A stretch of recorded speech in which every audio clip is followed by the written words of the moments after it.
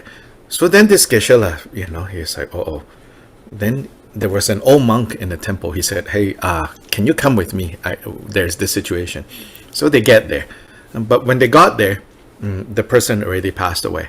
So everybody was crying, and then they're like, "Oh, Geshe-la, please, please help our father." And so this Geshe-la, this great scholar, sat in front of the body, looked around. Everyone is crying. Everyone is looking at him. He's looking at the dead body. Then he kind of leans over to the old monk and whispers to the old monk and say, "What do I do now?" Then the old monk says, "Well, go ahead and debate him."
So,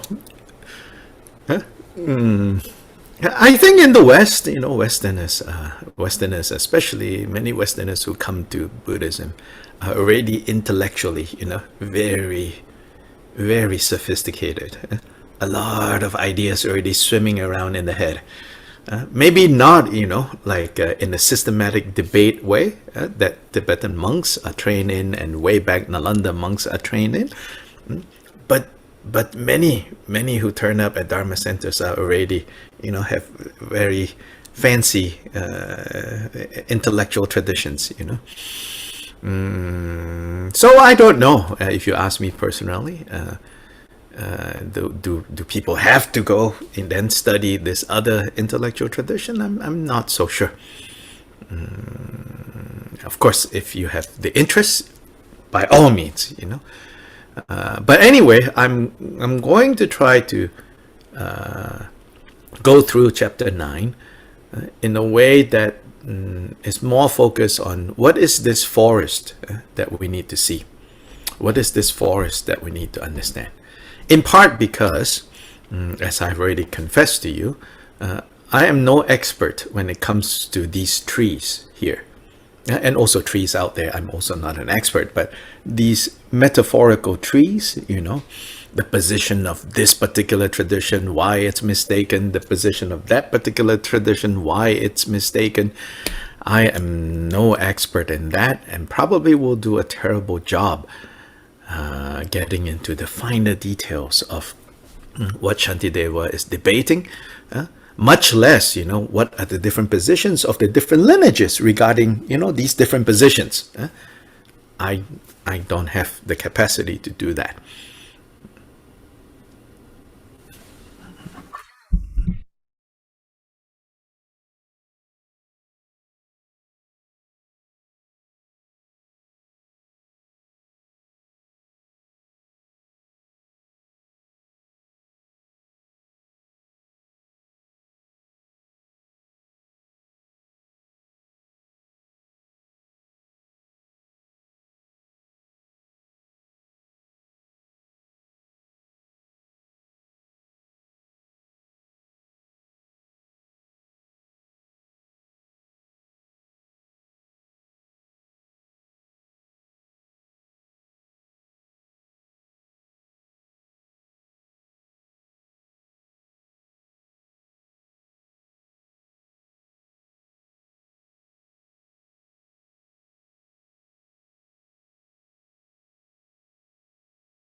Verse 2, relative and ultimate. These, the true truths, are declared to be. The ultimate is not within the reach of intellect, for intellect is said to be the relative. So this is the second verse.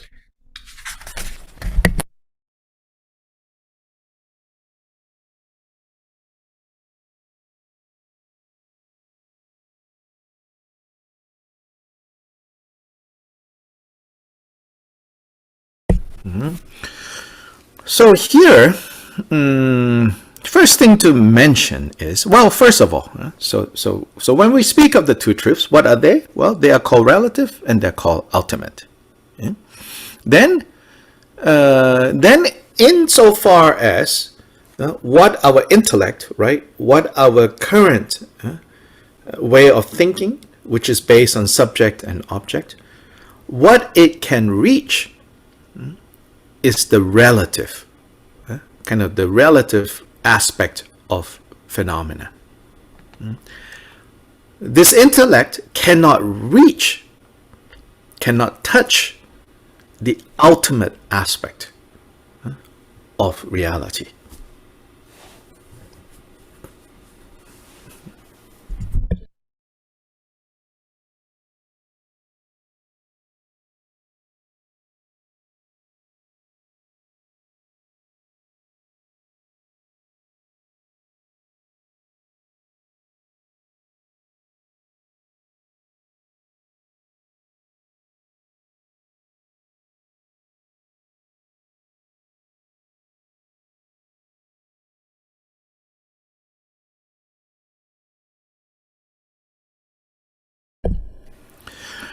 So here, it's pointing out right after Shantideva says, reminds his audience, Buddha taught that there are two truths, one called relative, one called ultimate. Immediately after that, he gets to the kind of the next important point, and that is with regards to that.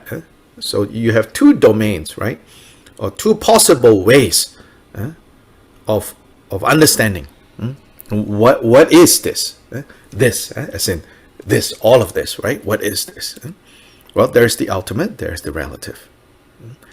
But with regards to these two, right now, this intellect, what it can deal with, what it can see, what it can understand, that is the domain of the relative. What it cannot reach is the ultimate domain. So it points out the limits of our intellect. Now, although there are limits to our intellect, it doesn't mean that our intellect is useless. No. It can be employed. It can be used in a skillful way, in a fruitful way, to help us at the very least see through the confusions that are part of relative truth.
Then the next point here, just to kind of try to define how we're using words here. Here, in a way, right, this domain of the ultimate, because it's beyond intellect in a way, right, then not much we can talk about, if at all. Because right now we're using our intellect. We're using this mind that is subject-object based. We're using our intellect.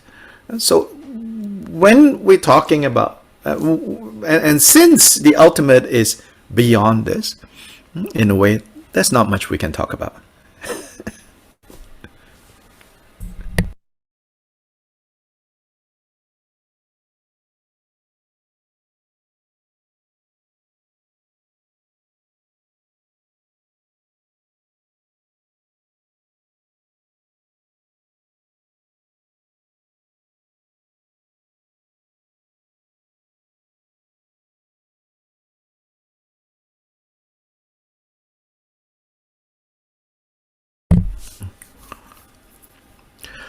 But in order to go beyond and arrive and see the ultimate truth, in fact, it is by working on understanding the true reality of relative truth, that then we can go beyond the intellect and come face to face with the ultimate truth.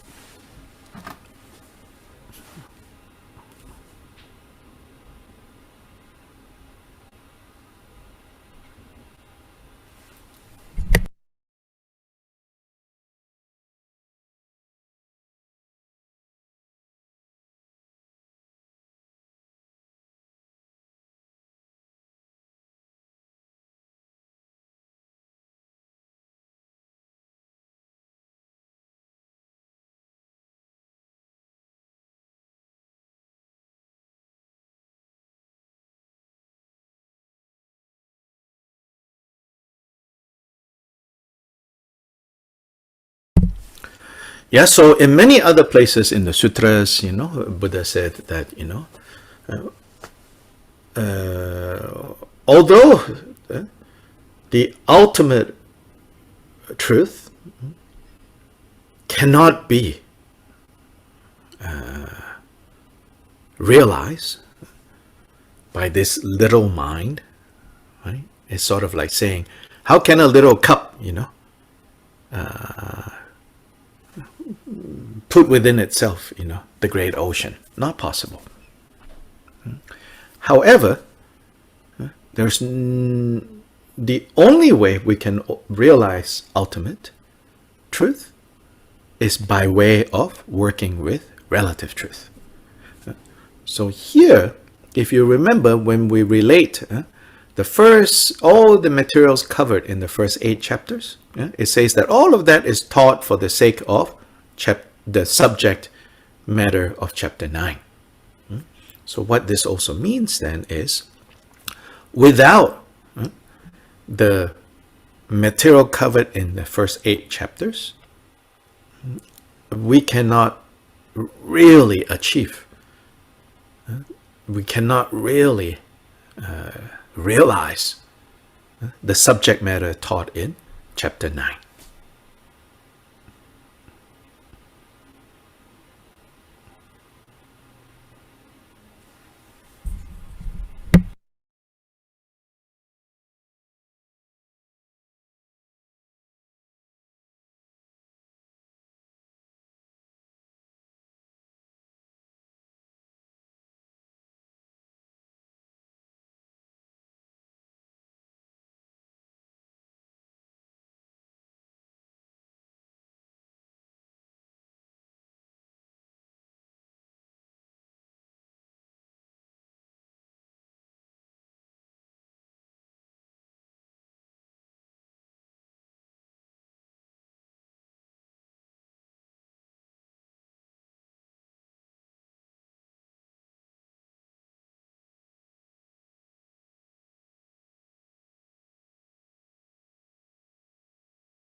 Now, likewise, then following this, right?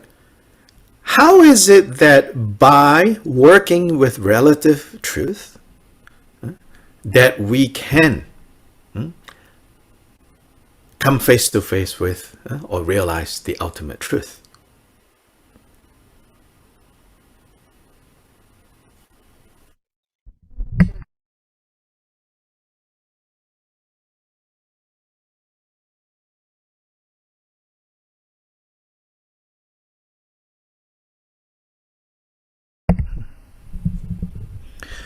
In the same way that the subject matters covered in the first 8 chapters, even though they are not the subject matter of chapter 9 explicitly, nonetheless, what is taught in the first 8 chapters are all based on the reality that chapter 9 is pointing to. So same way, while relative truth and the intellect that is used in working with relative truth cannot touch or cannot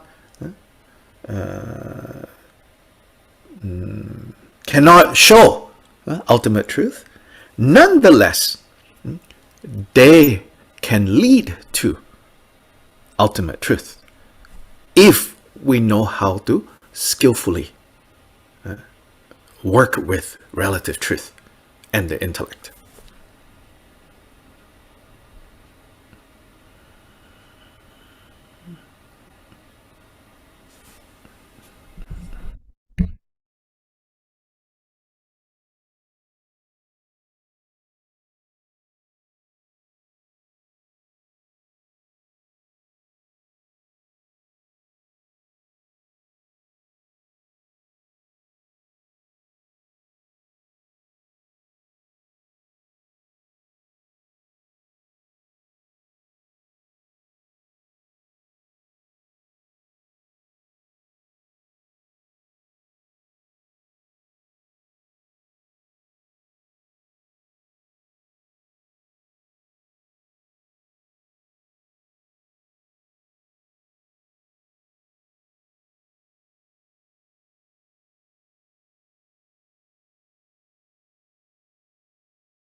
Make sense?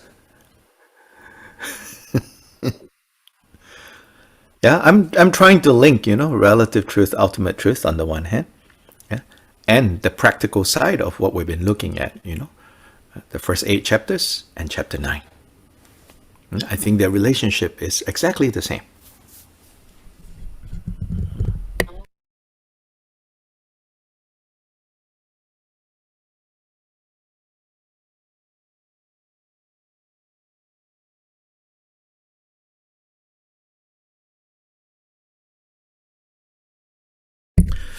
Then, relative truth, in Sanskrit, samvriti satya,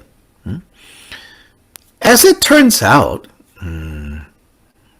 there are 2 ways, not 2 alternatives, like not 2 opposing ways, but there are 2 ways of understanding what samvriti is.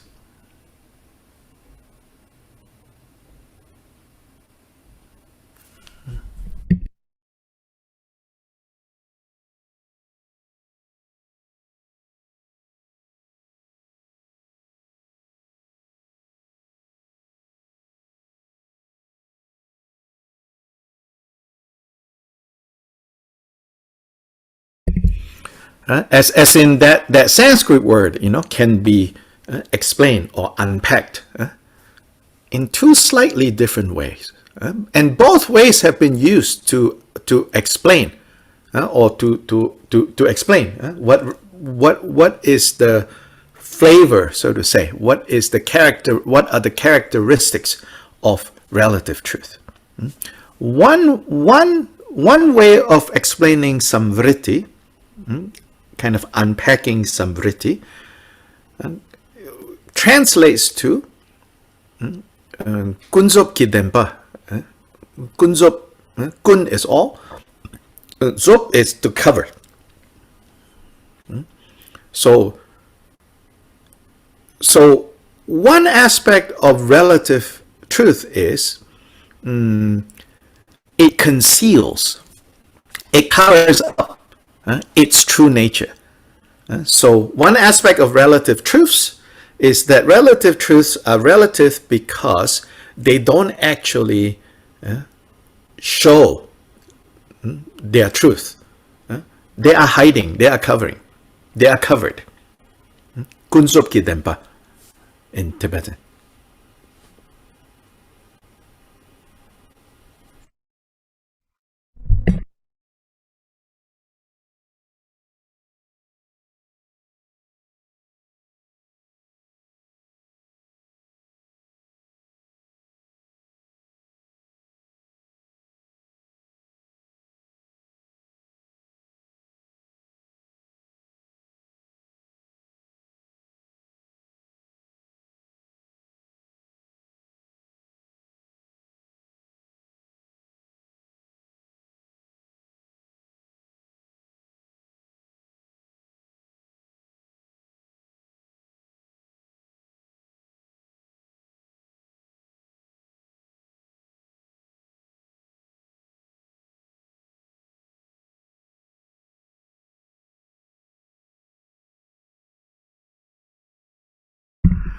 The other aspect of relative truths,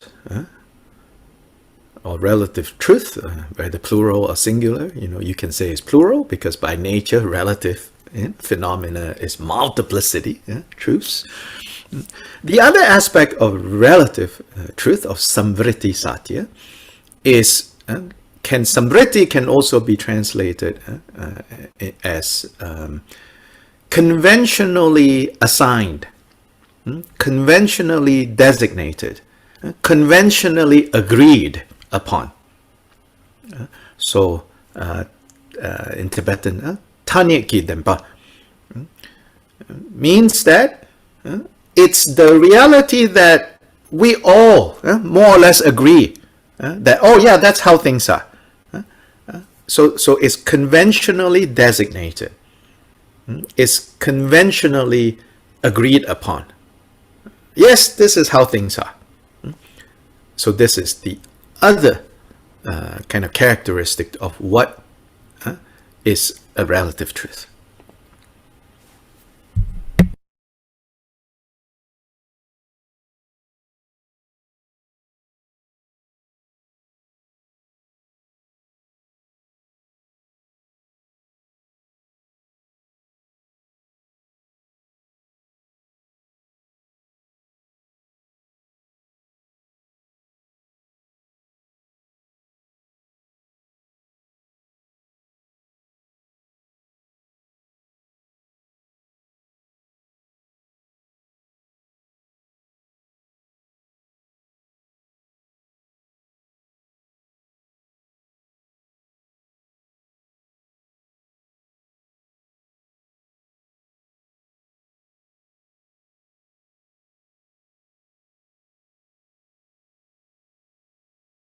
Yes, so in this sense, right, you could say that the first sense of samvritti satya, the concealing aspect, that aspect, in the end, we need to let go of.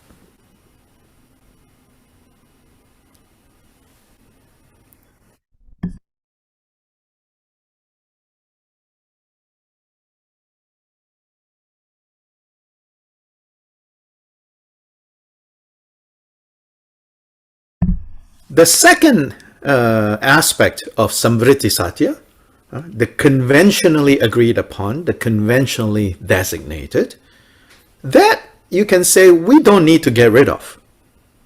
We just need to how to work with that.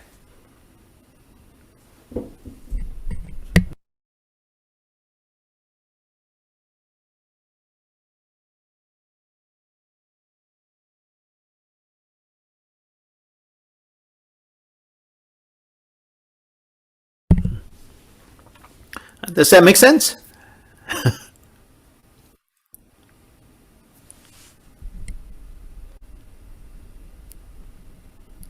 Yeah, so just remember, that so in that way, for example, when we say the middle way, what is the middle way? Well, depending on context, the middle way can mean different things, but overall, generally, the middle way is another way of saying the Buddha's way. What the Buddha taught is called the middle way. In one context, we say the middle way is the middle way that is free from using self-mortification or getting caught up in self-indulgence. Middle way in that way.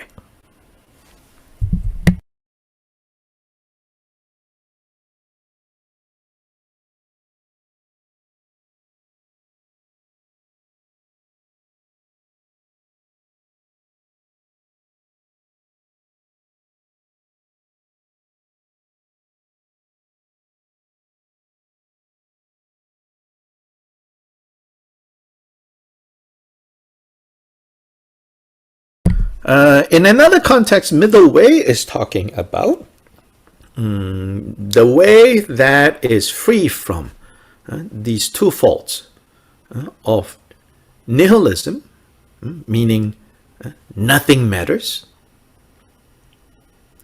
or essentialism or eternalism, which is basically saying everything is true, everything is real, everything matters.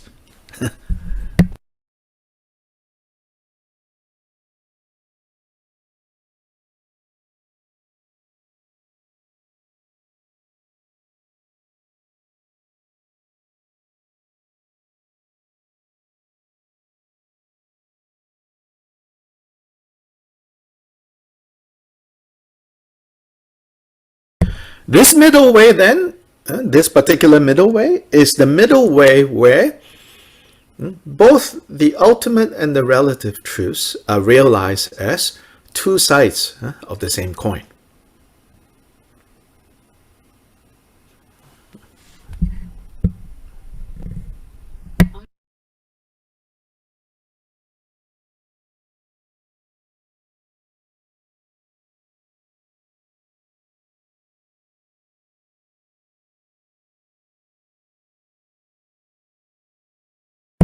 And here, with regards to the relative truth, it's not so much the aspect of relative truth that is all concealing, right? There is deceptive, but rather it's the emphasis here is how relative truth is relative truth that we all conventionally agreed upon, and therefore has relative importance and value. And if we know how to skillfully work with it, then it can lead to understanding of the ultimate truth. Now, even the aspect that is all concealing, right? The deceptive. Even the deceptive, if we know how to relate to it, meaning to see it as deceptive, not to believe it, that can also lead us closer to understanding, coming face to face with ultimate truth.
So throughout this chapter, you will see Shantideva using Samvriti Satya by leaning in either of these directions. Sometimes when he talks about Samvriti Satya,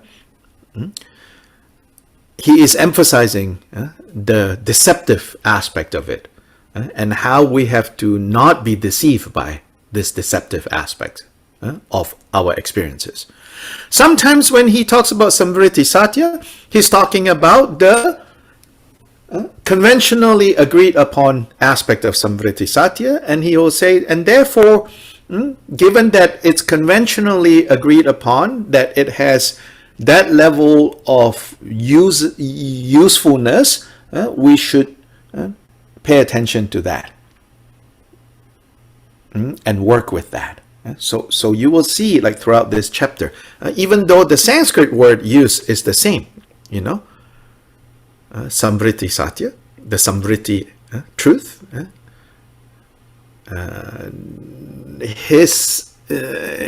his emphasis of which aspect will change.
So at the end, at the end of the day, these two aspects of Samvriti, all concealing, deceptive, and the aspect of conventionally designated, conventionally assigned, they are aspects of each other.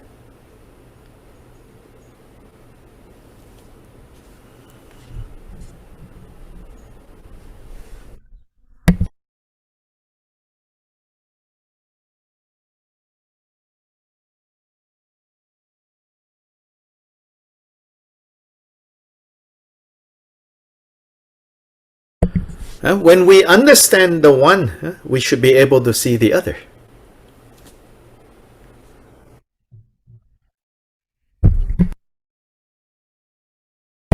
So it's like a magician, using an analogy, a magician conjuring up an experience for those who have come to this magic show. So one aspect of that experience is the deceptive part.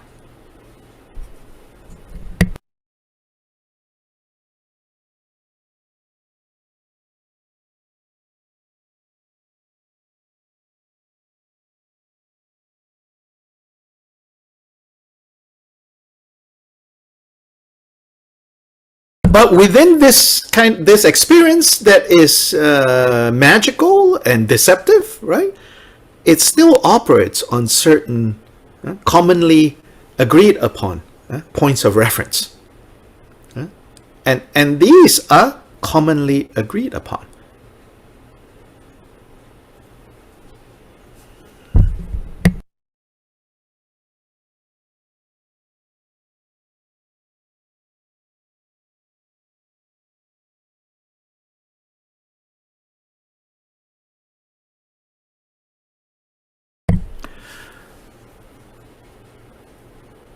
For someone who doesn't share, that kind of common experience, or someone who can see the way in which the magician has created this experience, then they can see very clearly, what this is not real.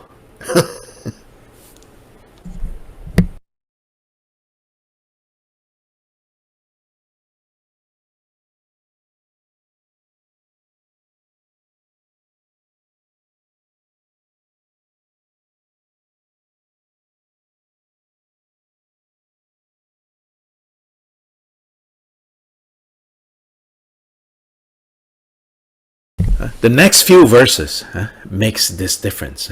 It divides beings into what Shantideva calls yogis and ordinary people. Here, yogi, this word is used these days in different contexts with different meanings.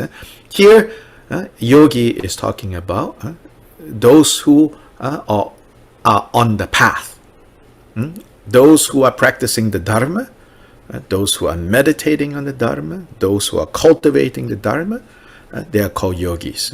So he says, these yogis, these true practitioners, they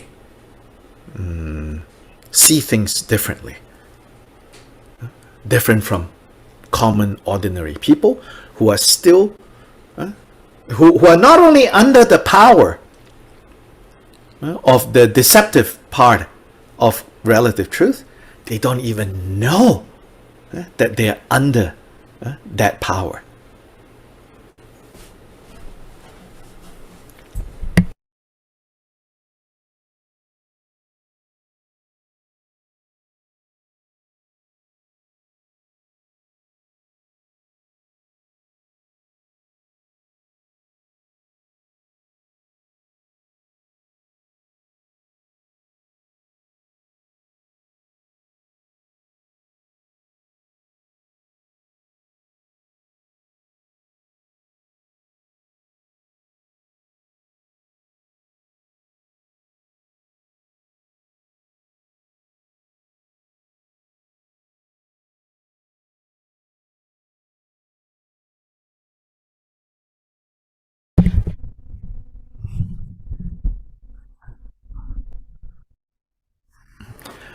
So here as a footnote, okay, when Shantideva talks about yogis, he's not talking about, people who, I don't want to be a monk or nun, but I want to wear robes, and so I call myself a yogi. Yeah, he's not talking about these people.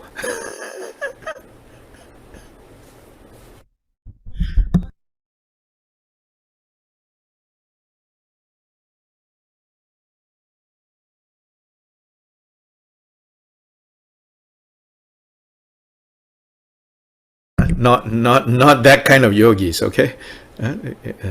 Just like to put on funny robes and look exotic, but then no need the discipline of monks and nuns.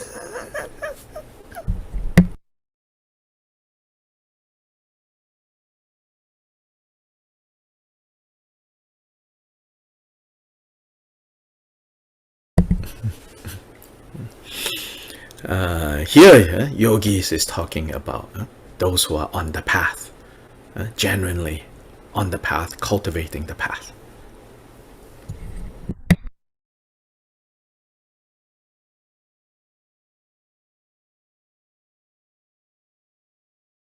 And the difference between those who are starting to see, at least to recognize that there is a discrepancy between how things appear and how they truly are. Not yet knowing exactly what the discrepancy is, but at least knows there is a discrepancy. That what you see is really not what you get. What appears is not what is. That is the beginning of being what Shantideva would call a yogi, in contrast to common ordinary folk.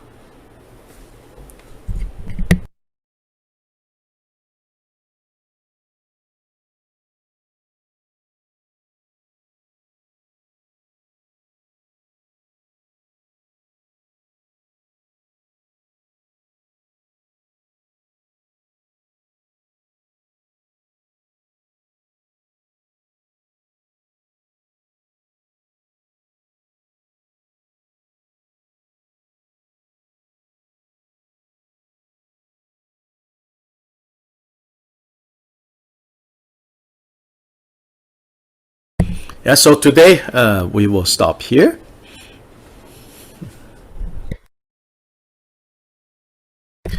As I say, I will try to, I don't know if I'll succeed, take us through chapter 9 without getting into this study and debate of tenet systems, which is often how now chapter 9 is taught.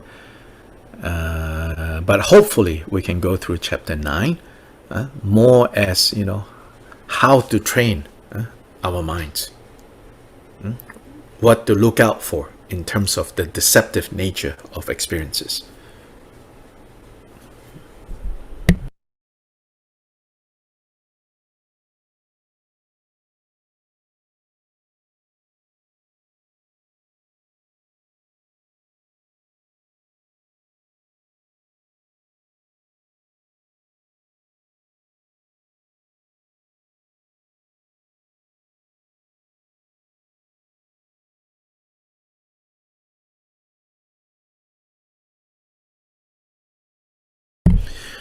So we will have class this coming Tuesday. Very auspiciously is the first day of New Year for many cultures in Asia. Although this year the main Tibetan calendar that is used by the Tibetans, New Year Losar, which literally means New Year, doesn't start until a month later. But there are other calendars used by Tibetan or Tibetanized people, where this coming Tuesday or Wednesday is also New Year. Like the Yomo people and the Tamang people in Nepal, they are also celebrating New Year. And then some parts of Eastern Tibet in Amdo, they also follow the calendar that says that, this coming Tuesday, Wednesday is the start of the new year. Anyway, in the calendar used in East Asia, China, Korea, to some degree still in more traditional parts of Japan, and then in Vietnam, this coming Tuesday is the beginning of the year of the tiger. So we will begin another new year. We begin the January 1st new year by Shantideva, and now we get a second chance of beginning a year. So if you don't like what has started already, you can restart, okay, this Tuesday.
Probably if you look at all the different New Year's and calendars of all the different cultures and peoples from all around the world, probably every month you get to have a new year.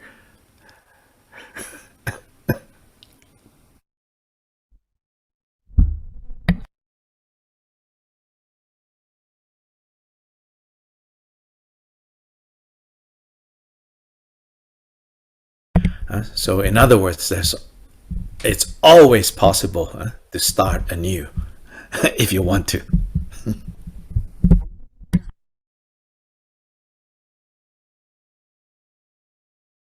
But also in most New Year observations, it's also at the New Year, you got to give gifts.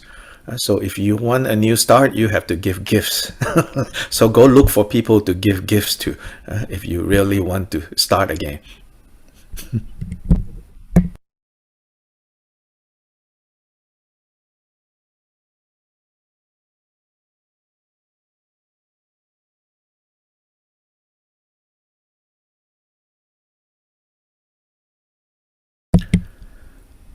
So anyway, we will meet again this Tuesday.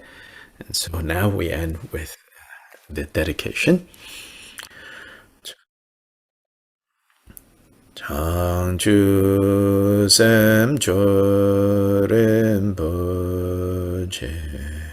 ma ge pa nam ge gyuchi ge pa nyam pa me pa ya go ne gong du bel war sho.